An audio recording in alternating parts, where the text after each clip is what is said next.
Hello and welcome to Chapter Book Storytime. I'm Ellen from EVPL Oakland, and our library has so many wonderful books and new books are coming in every day. So at Chapter Book Storytime we hope to present some new books or some old favorites to get you curious and give you some ideas of what you might want to check out when you come to the library. On today's issue of the Variety Pack, I want to share with you one of my all-time favorites. It's called Out of My Mind by Sharon Draper. Sharon Draper is a wonderful author and she has won many awards for her writing. Anything by her, you might want to take a look at it and give it a try because she's an excellent writer. This is a story about a young girl named Melody, and I'm going to let Melody introduce herself. She is telling her story. Out of My Mind by Sharon Draper. Chapter 1. Words. I'm surrounded by thousands of words, maybe millions.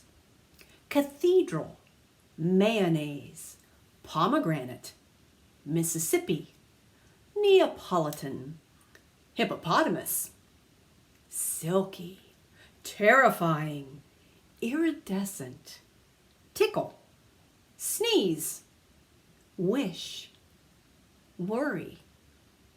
Words have always swirled around me like snowflakes, each one delicate and different, each one melting untouched in my hands. Deep within me, words pile up in huge drifts, mountains of phrases and sentences and connected ideas, clever expressions, jokes, love songs. From the time I was really little, maybe just a few months old, words were like sweet liquid gifts, and I drank them like lemonade. I could almost taste them. They made my jumbled thoughts and feelings have substance. My parents have always blanketed me with conversation. They chattered and babbled. They verbalized and vocalized. My father sang to me. My mother whispered her strength into my ear. Every word my parents spoke to me or about me, I absorbed and kept and remembered. All of them. I have no idea how I untangled the complicated process of words and thought, but it happened quickly and naturally.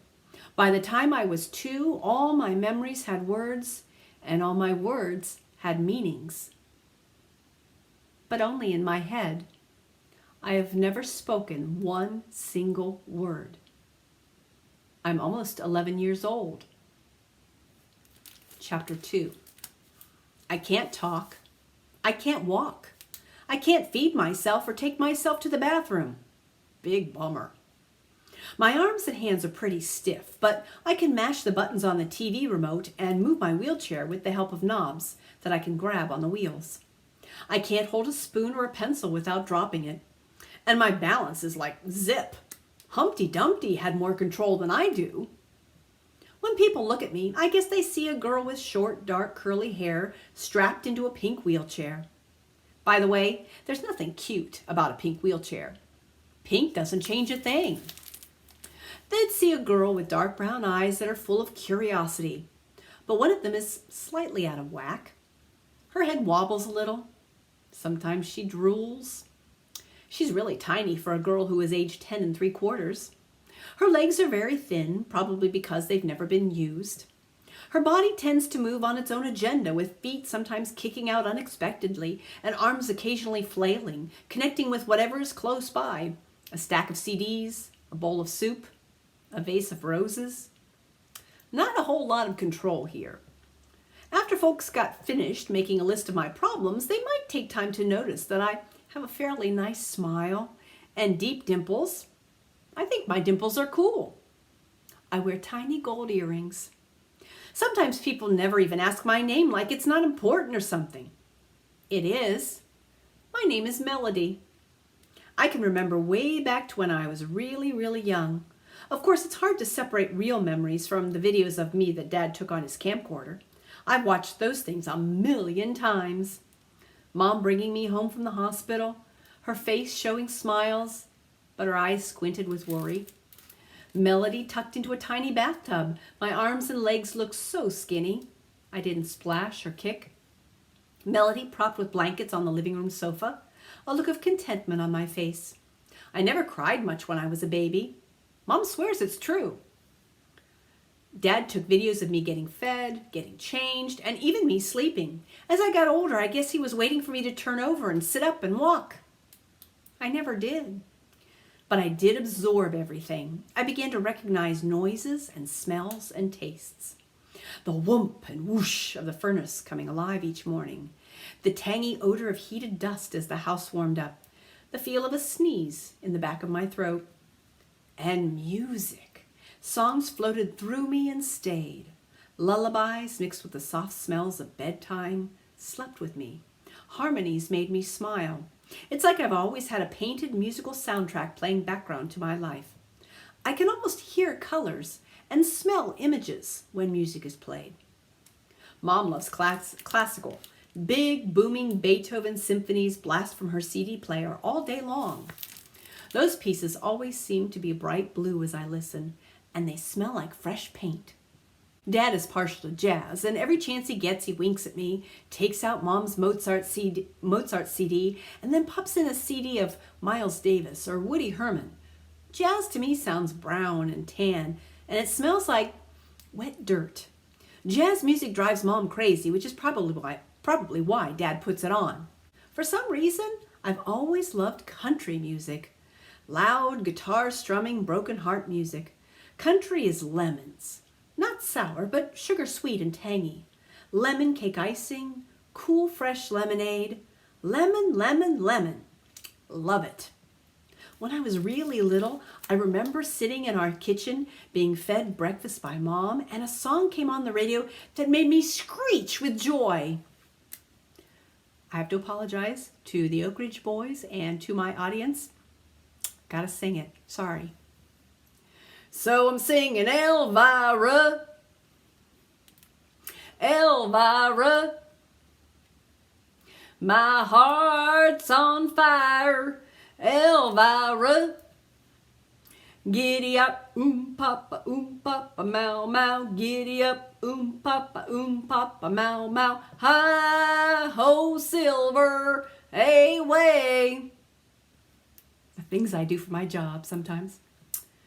Well, how did I already know the words and the rhythms to that song? I have no idea. It must have seeped into my memory somehow, maybe from a radio or TV program.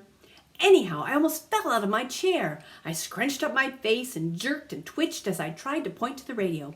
I wanted to hear that song again, but Mom just looked at me like I was nuts. How could she understand that I loved the song Elvira by the Oak Ridge Boys when I barely understood it myself? I had no way to explain how I could smell freshly sliced lemons and see citrus-toned musical notes in my mind as it played. Well, if I had a paintbrush, wow, what a painting that would be. But Mom just shook her head and kept on spooning applesauce into my mouth. There's so much my mother doesn't know. I suppose it's a good thing to be unable to forget anything, being able to keep every instant of my life crammed inside my head, but it's also very frustrating. I can't share any of it, and none of it ever goes away. I remember stupid stuff like the feel of a lump of oatmeal stuck on the roof of my mouth, or the taste of toothpaste not rinsed off my teeth. The smell of early morning coffee is a permanent memory, mixed up with the smell of bacon and the background yakking of the morning news people. Mostly, though, I remember words. Very early, I figured out that there were millions of words in the world. Everyone around me was able to bring them out with no effort. Everybody uses words to express themselves, except me. And I bet most people don't realize the power of words, but I do. Thoughts need words. Words need a voice. I love the smell of my mother's hair after she washes it.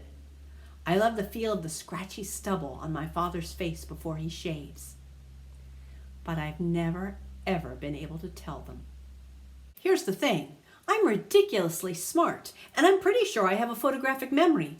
It's like I have a camera in my head, and if I see or hear something, I click it, and it stays. I saw a special on PBS once on children who were geniuses. These kids could remember complicated strands of numbers and recall words and pictures in correct sequence and quote long passages of poetry. So can I. Not that it does me a lot of good. Nobody knows it's there but me, not even my mother, although she has this mom sense that knows I understand stuff. But even that has its limits. Nobody gets it. Nobody. Drives me crazy. So every once in a while, I really lose control. I mean, really. My arms and legs get all tight and lash out like tree limbs in a storm. Even my face draws up. I sometimes can't breathe real well when this happens, but I have to because I need to screech and scream and jerk. They're not seizures. Those are medical and make you go to sleep. These things, I call them my tornado explosions, are pieces of me. All the stuff that does not work gets balled up and hyped up. I can't stop, even though I want to, even though I know I'm freaking people out. I lose myself. It can get kind of ugly. There are other people in her life who get her, and one of them is her neighbor, Mrs. V. Mrs. Violet Valencia lives next door to us. Violets are purple, and Valencia oranges are, well, orange. Purple oranges are just plain unusual, and so is she. She's a big woman, about 6 feet tall, with the biggest hands I've ever seen.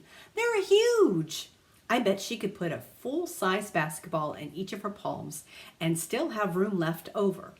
If Mrs. V is, well, like a tree, then my mom is a twig next to her. I was about 2 years old when I first started hanging out at Mrs. V's house. Mom and Dad hardly left me with anybody at first, but sometimes their work schedules overlapped and they needed a third person to help out. Mrs. V and Mom used to work together as nurses at the hospital. Mom told me the children there had been crazy about her. "Of course I'll watch Melody," she had said with certainty. "Well, Melody is, well, really special," Dad said hesitantly. "All kids are special," Mrs. V had replied with authority, "but this one has hidden superpowers. I'd love to help her find them." From the very beginning, Mrs. Valencia gave me no sympathy. Instead of sitting me in the special little chair my parents had bought for me, she plopped me on my back in the middle of the floor on a large, soft quilt. The first time she did that, I looked up at her like she was crazy. I cried. I screeched. She ignored me, walked away, and flipped on her CD player. Loud marching band music blared through the room. I liked it. Then she came back and put my favorite toy, a rubber monkey, a few inches from my head. I wanted that monkey. It squeaked when you touched it. But it may as well have been a million miles away. I was on my back, stuck like a turtle. I screamed louder. Mrs. V sat down on the quilt. "Turn over, Melody," she said quietly. Sometimes she can make her voice really soft. I was so shocked I stopped yelling. I couldn't turn over. Didn't she know that? Was she nuts? She wiped my nose with the tissue. "You can turn yourself over, Melody. I know you understand every word I say to you, and I know you can do this. Now roll." Actually, I'd never really tried very hard to roll anywhere. I'd fallen off the sofa a couple of times and it hurt, so I usually just waited for Mom and Dad to move me to a comfortable position. "Look at how you're lying. You're already on your side, halfway there. Use all that screaming and hollering energy you've got to take you to another position. Toss your right arm over and concentrate."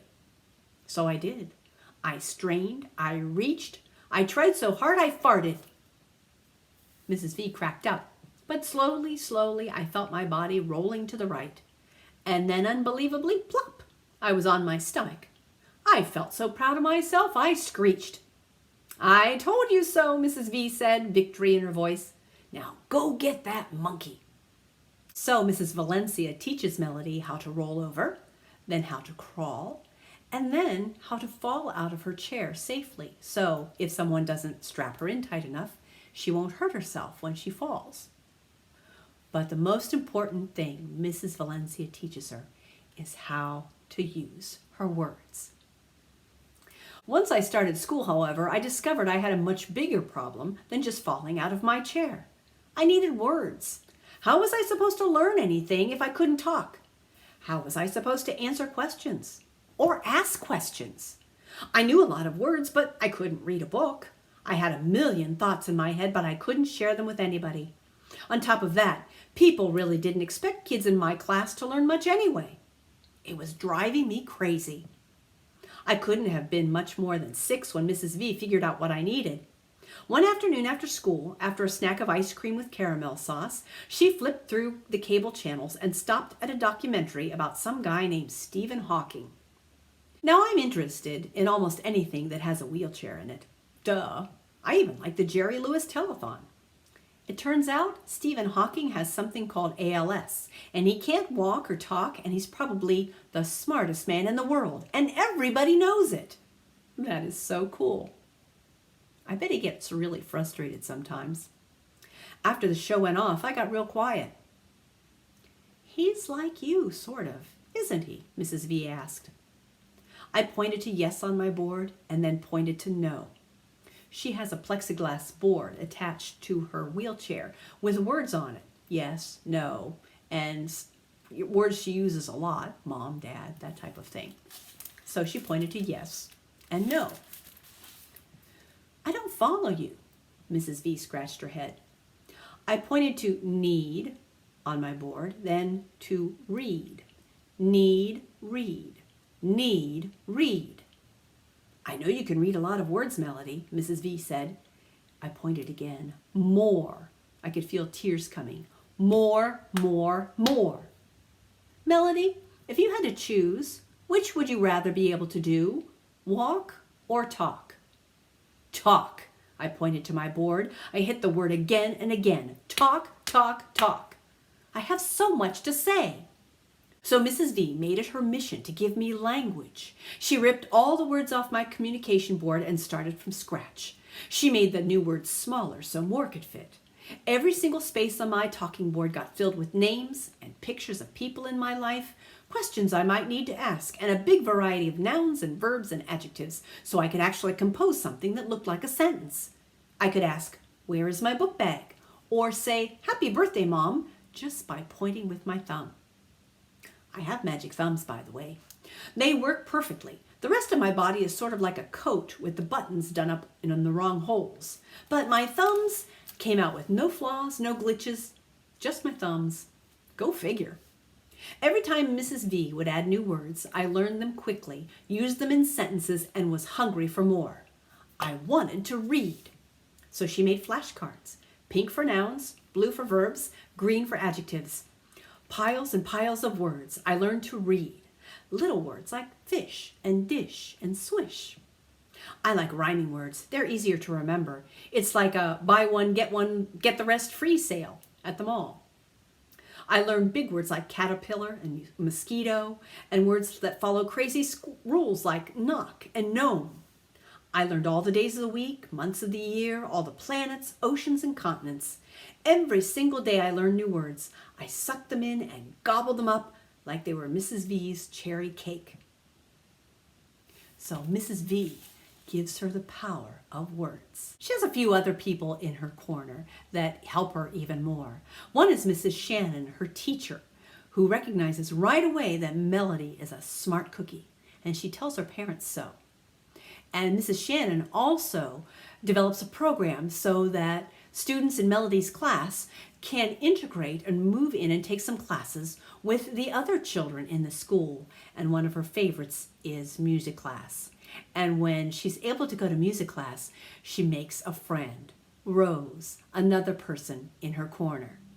I think about Rose all the time. I worry that she'll change her mind and not like me. But Rose talks to me like I understand, and she tries to figure out what I'm saying as well. One day I pointed to new and shoes and nice on my communication board, then down to her feet to let her know that I had noticed she got new sneakers and that I liked them. At first she seemed surprised that I could do this, especially since it sometimes takes me a long time to make my thoughts make sense using my board. One day I pointed to music and bad and stinky, and then I started laughing. Rose didn't get it at first, so I pointed to the words again, then pointed to Mrs. Lovelace, who was playing some kind of jazz music on the CD player. I'm like Mom. I'm not a big fan of jazz. It confuses me because it doesn't have a tune. Rose finally figured it out and said, "Oh, you don't like jazz? Me neither." And we both laughed so hard, Mrs. Lovelace had to put her fingers to her lips to tell us to hush. Never in my life have I had a teacher tell me to be quiet because I was talking to somebody in class. It was like the best feeling in the world. I felt like the rest of the kids. Rose tells me secrets sometimes.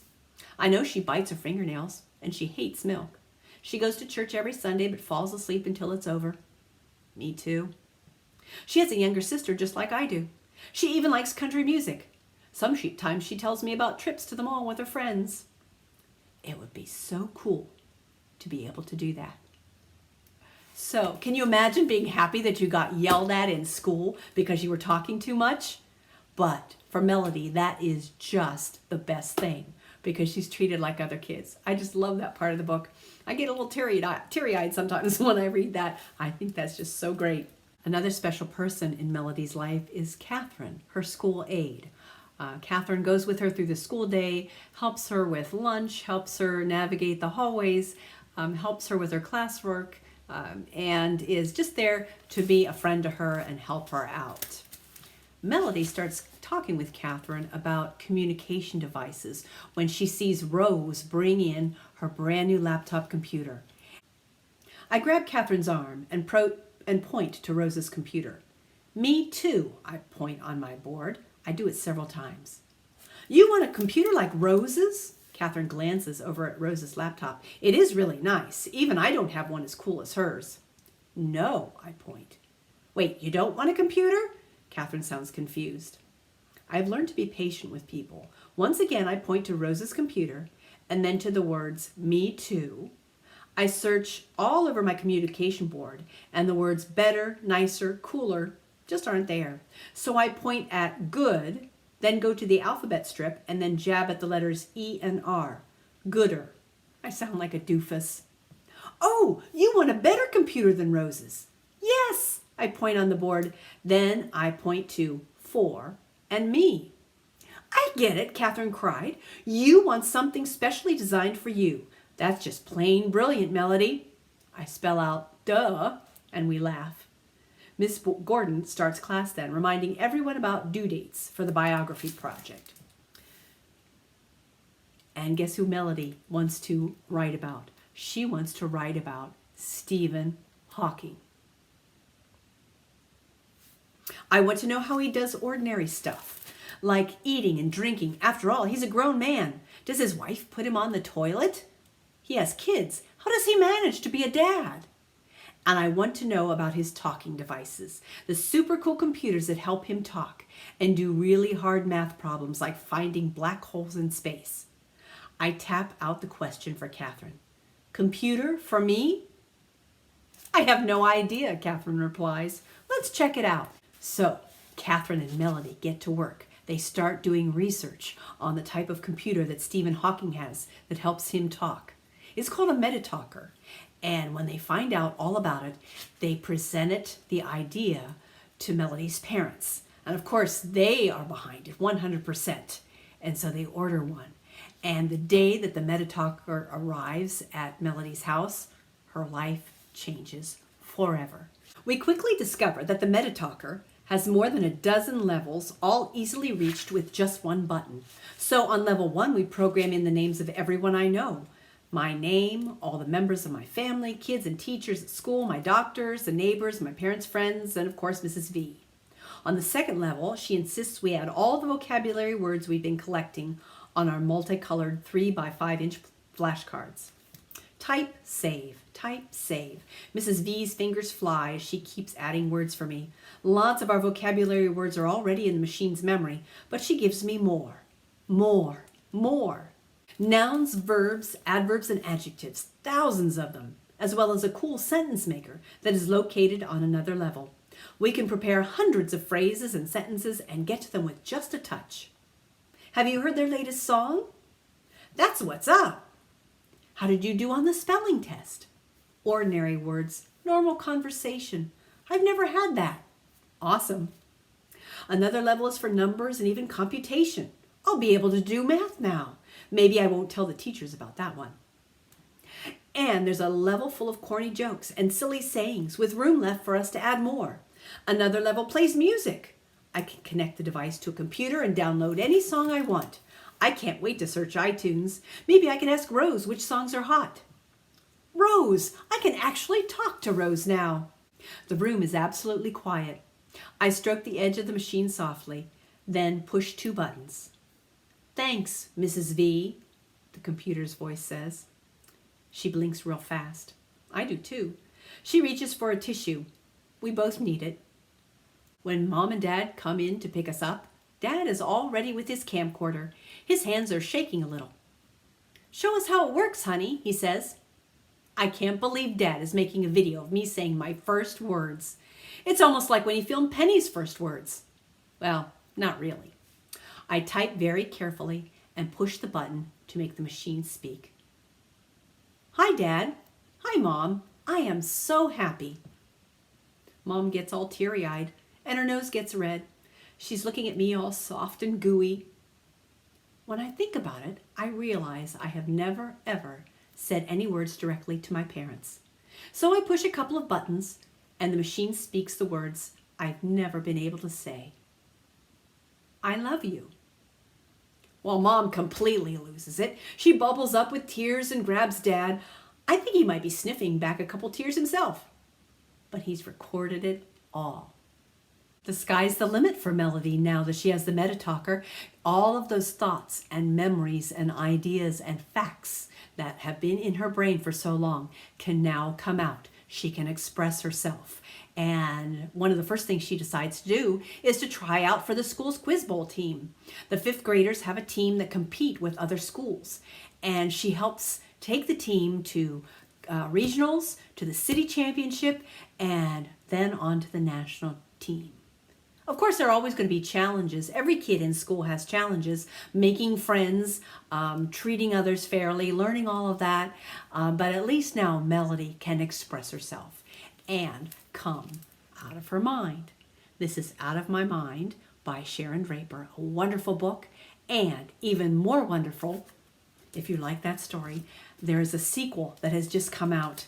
It's called Out of My Heart by Sharon Draper. Melody gets to go to summer camp. The possibilities are endless. These books are available at EVPL. Out of My Mind is available in print as an e-audiobook and also as an audio CD book. You can check it out at EVPL. Thank you for joining me today for Chapter Book Storytime. I hope you've enjoyed this book and I hope it has made you interested in it and you want to go check it out and give it a read. Thank you so much for joining me today. Have a great day. Bye-bye.